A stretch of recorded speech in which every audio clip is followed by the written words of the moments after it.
Bonjour à tous, c'est un plaisir de se retrouver chez la famille Dubois, chez Isabelle et Francie. Dis-moi Isabelle, il t'est arrivé un événement particulier, tu l'as vraiment échappé belle. Tu peux nous dire quelques mots? Oui, en effet. Je voulais déjà commencer par lire deux psaumes, deux bouts de psaumes. Le psaume 23. Le Seigneur est mon berger, je ne manquerai de rien. Il me met au repos dans les prés d'herbes fraîches. Il me conduit au calme près de l'eau. Il ranime mes forces, il me guide sur la bonne voie, parce qu'il est le berger d'Israël. Même si je passe par la vallée obscure, je ne redoute aucun mal. Seigneur, car tu m'accompagnes, tu me conduis, tu me défends. Voilà ce qui me rassure. Après, c'est dans le psaume 123. Je tiens les yeux levés vers toi, Seigneur, qui as ton trône dans le ciel. Comme des esclaves ont le regard fixé sur la main de leur maître, comme une servante ne quitte pas des yeux sa maîtresse, ainsi nous levons nos regards vers le Seigneur, notre Dieu, en attendant un signe de son appui. Voilà, alors j'ai à cœur de vous raconter un fait divers, comme on mettrait dans le journal. Et on a l'air de croire que c'est pas grand-chose, c'est juste un fait divers. Mais pour moi, c'était grave. Ça s'est passé le 1er avril 2020. Je suis bergère, je suis agricultrice et j'aime beaucoup les animaux. Et j'étais sur mon banc à côté de la maison, au soleil, parce que j'aime le soleil. J'ai besoin du soleil. Et tout à coup, j'entends un petit veau nouveau-né bruyer, enfin bramer. Je me dis, mais qu'est-ce qu'il a? Il a seulement un jour, c'est important qu'il tète. Les 2 premiers jours, c'est très important qu'il tète. Et je vais voir, et je vois sa mère qui perdait du lait des 4 rayons. Et là, je me dis, mais il faut le mettre téter. Alors je vais à l'écurie, enfin, chercher mes bottes, je mets mes bottes et je vais tout calmement, toute confiante, vers mon petit veau. J'y mets les mains dans la bouche pour qu'il tète, parce que c'est la meilleure façon de les amener vers la tétine. Et s'ils font ça, on sait qu'ils vont boire. Et là, tout à coup, je vois la mère qui met les oreilles en arrière, qui fait un œil noir. Et là, je me dis, oh, elle va me charger. Et c'était déjà fait, j'étais déjà au sol. Et là, elle m'a coincée dans les barrières. J'étais au sol et elle me piétinait avec sa tête. Elle avait la gueule ouverte, elle breuillait, elle écrasait. Et moi, j'étais complètement impuissante, avec des douleurs atroces, mais elle continuait de plus belle. C'était impossible de faire quoi que ce soit. Elle était devenue complètement folle, parce qu'elle a pensé que j'y prenais son goût. Et c'était surtout pas mon intention. Et là, elle continuait toujours, et je me disais, elle va me tuer. Elle va vraiment me finir, elle va me tuer, c'est horrible, qu'est-ce que je peux faire? Et il m'est revenu que pour les animaux sauvages, les hommes disent qu'il faut faire le mort. Et quand on fait le mort, l'animal part.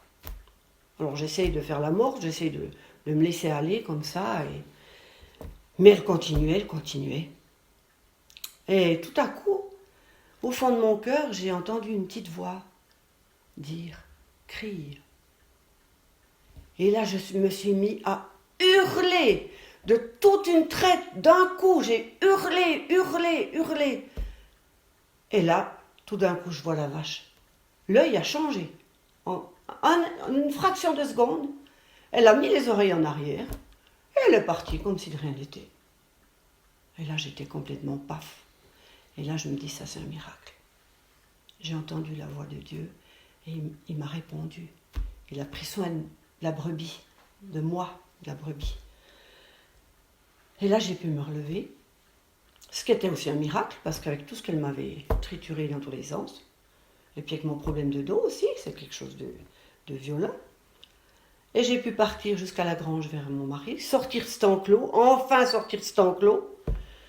Et là, j'arrive vers mon mari et il me dit, mais qu'est-ce que tu as? Je dis, mais je me suis fait écraser par la vache. Mais non. Je dis, oui. Et là, j'ai pu pleurer dans ses bras et être recueillie. Ça m'a fait tellement de bien. Mais j'avais le corps qui tremblait partout, j'avais tellement mal. J'étais toute sale, je puais la merde de vache. Et là, parce que les stabulations, on a beau nettoyer, on a beau faire tout ce qu'on veut.